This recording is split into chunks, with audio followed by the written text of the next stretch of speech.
ಬಂದು ಇಲ್ಲಿ ಬರೋದೇ ಒಂದು ಖುಷಿ ಆಗುತ್ತೆ ನಮ್ಗೆ, ಸಾಗರಕ್ಕೆ ಬರೋದು. ಅದು ಗೋಪಾಲಕೃಷ್ಣ ಅವ್ರು ಇರೋದವರೆಗೂ ಅದು ಆರಾಮ ಬರ್ತಾ ಇರ್ತೀವಿ, ಒಂದು ಆತ್ಮೀಯತೆ. ಅವಾಗ ನಮ್ಮನ್ನ ಕರ್ಸ್ಕೊತಾ ಇರೋದು ಅಮ್ಮ ನಿಜ ನಮ್ಮ ಪುಣ್ಯ ಅಂತ ಭಾವಿಸ್ತೀವಿ.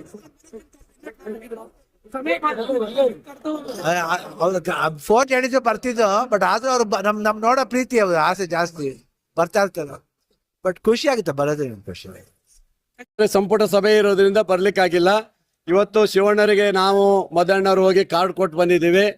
ಅವರು ತಾಯಿ ಆಶೀರ್ವಾದ ಪಡೆದು ಹೋಗ್ಬೇಕು ಅಕ್ಕನಿಗೆ ಹೇಳಿದ್ದೀವಿ. ಇವತ್ತು ಬಂದು ತಾಯಿಯ ದರ್ಶನ ಪಡೆದು ಹೋಗಿದ್ದಾರೆ.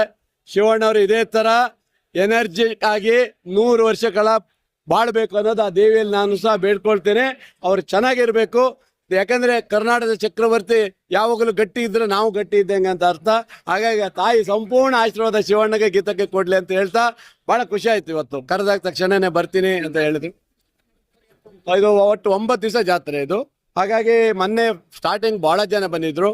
ಹೋದ ವರ್ಷಕ್ಕಿಂತ ಈ ವರ್ಷ ಮತ್ತೆ ಡಬಲ್ ಜನ ಬರ್ತಾ ಇದ್ದಾರೆ. ಒಟ್ಟು ತಾಯಿಯ ದರ್ಶನ ಮಾಡೋಕ್ಕೆ ಬೆಂಗಳೂರು ಅತ್ಯಂತ ಬರ್ತಾ ಇದ್ದಾರೆ. ಬಹಳ ದೊಡ್ಡ ಮಟ್ಟಕ್ಕೆ ನಡೀತಾ ಇದೆ.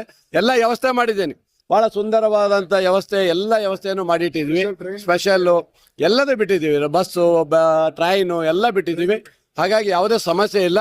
ಸ್ವಲ್ಪ ಜನ ಜಾಸ್ತಿ ಆಗಿರೋ ಬಿಟ್ರೆ ಬೇರೆ ಏನಿಲ್ಲ. ಒಳ್ಳೆ ರೀತಿ ಜಾತ್ರೆ ನಡೀತದೆ.